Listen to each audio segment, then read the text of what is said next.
लाहौर में तेज गर्द आलूद हवाएं चलने के बाद कजाफी स्टेडियम में जारी लाहौर कलंदर्स और कोयटा ग्लेडिएटर्स का मैच रोक दिया गया।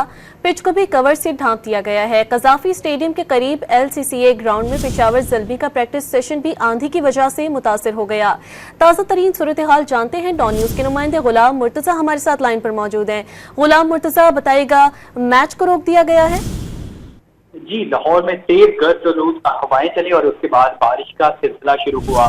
तो कजाफी स्टेडियम में लाहौर कलंदर और कोयटा ग्लैडिएटर के दरमियान PSL का मैच खेला जा रहा था और तेज हवाओं के बाइस जब हद निगाह मुतासिर हुई तो उसके बाद मैच को रोकना पड़ा। पिच को भी कवर कर दिया गया है और बारिश शदीद हो रही है।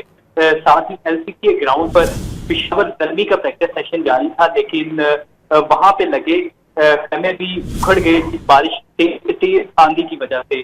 तो कजाफी स्टेडियम में जो मैच चल रहा था वो 11.3 ओवर्स हो चुके थे। लाहौर कलंदर ने 3 विकेटों के नुकसान पर 111 रन बनाए थे।